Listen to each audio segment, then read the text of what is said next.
2,000 years ago, on the eastern side of the Mediterranean Sea, a teacher named Jesus of Nazareth went up onto a hillside and addressed a large crowd. It was a crowd of nobodies.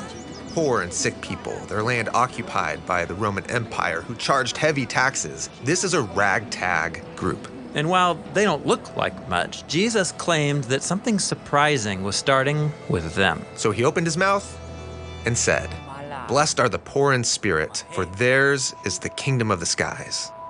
The kingdom of the skies? What does that mean? Well, Jesus uses this phrase to talk about a new kind of reality. From our perspective, we see a world of violence and corruption where might makes right. But for Jesus, there is a realm where generosity reigns, where there's justice and peace. It's a world where love is the final word.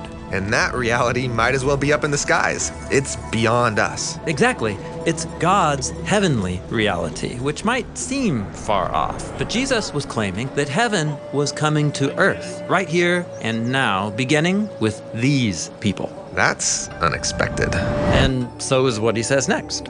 Blessed are those who grieve, for they will be comforted.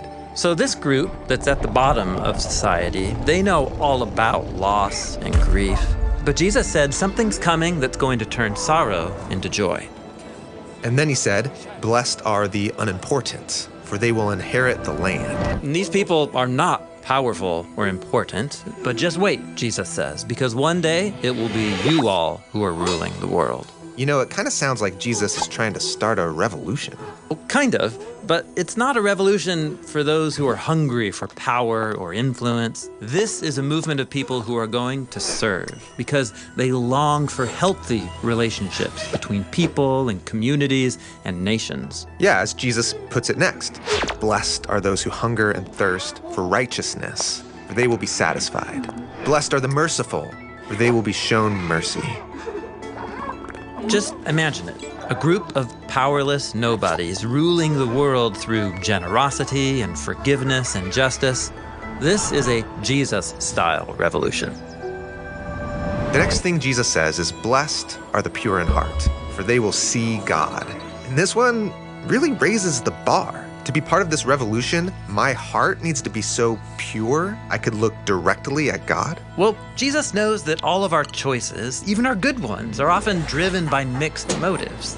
For Jesus, real peace is only possible through people who know that they need to be transformed if they're going to truly love God and others. And this sounds wonderful, but it's a radical calling. That's exactly right. In fact, Jesus goes on to explore just how radical it is. Blessed are the peacemakers, for they will be called children of God. So God's new reality won't just happen by itself. It requires people who are willing to enter into the conflicts of others, urging and helping create a way towards peace. But that way of life can be dangerous. And so Jesus says, "Blessed are those who are persecuted because of righteousness, for theirs is the kingdom of the skies." Yeah, entering into conflicts and advocating for peace, that's not a comfortable way to live. And so Jesus calls people to this peacemaking revolution, and he names the high cost. "Blessed are you when people revile you and persecute you and utter all kinds of evil against you falsely on my account. Rejoice and be glad, for your reward in the skies is great, for they persecuted the prophets who were before you in the same way." What does that mean, the prophets before you? Well, Jesus and this whole crowd are Israelites. And in their Hebrew scriptures, God promised that it would be through Israel that his kingdom would be restored over all the world. But as the story goes, Israel becomes as corrupt and violent as everyone else, and they end up enslaved to oppressive nations. But Israel's prophets stood up to these kingdoms and criticized their corruption.